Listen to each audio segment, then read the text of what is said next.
Welcome back. Senate negotiators are not likely to pass legislation for billions of dollars in aid to Ukraine or new border security restrictions before the end of the year. Yesterday, Delaware Senator Chris Coons weighed in on the potential consequences this delay could have.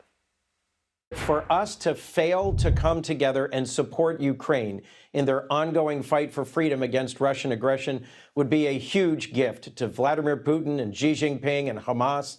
There's a lot of other things in this funding package that I strongly support. Interdicting fentanyl at our border, strengthening border security, humanitarian relief, aid to our Indo-Pacific partners, support for Israel. Our Ed O'Keefe joins us now from the White House with more on this. Ed, good morning.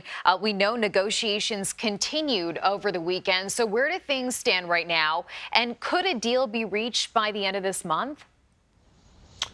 A deal may be reached, Chanel, but a vote isn't likely to be held at this point. It sounds like Republican and Democratic lawmakers involved in these talks concede that there's enough concern or there's enough need to sort of dive into some more minute details that will hold things up here over the next 3 days. The Senate is supposed to come back this week to finish up some business. The idea was that maybe a deal would be ready. The Senate could vote on it and send it to the House and try to force them back before Christmas, but that's not happening.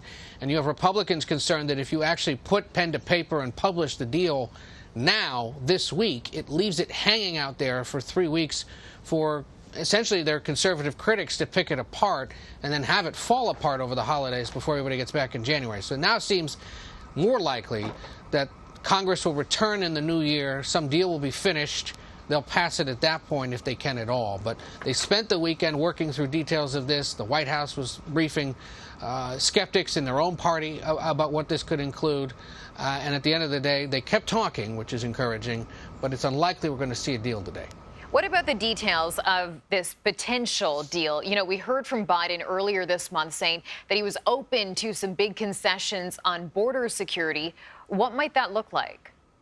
So, among other things, it would essentially provide new far-reaching legal authority to allow U.S. border officials to expel migrants without processing their asylum claims.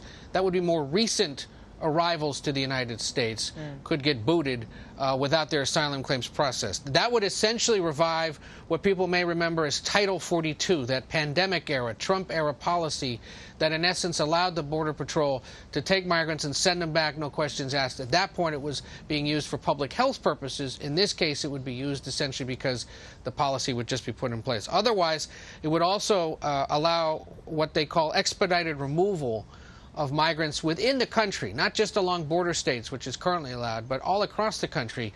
If for some reason you were someone that had arrived in recent years, you too could get removed. There's concern among immigrant advocates that if you do that, you're now forcing anyone in mixed legal status to worry all the time about the possibility that they get caught up in something, and then they're going to have to prove that they've been here longer than 2 or 3 years. And so we'll see if that gets through. Those are the kinds of things that critics of this, many of them who vote for and support President Biden, are concerned the White House is negotiating away, all for the sake of getting security funding for Ukraine and Israel. Okay, we'll keep a close eye on this. Ed, thanks so much.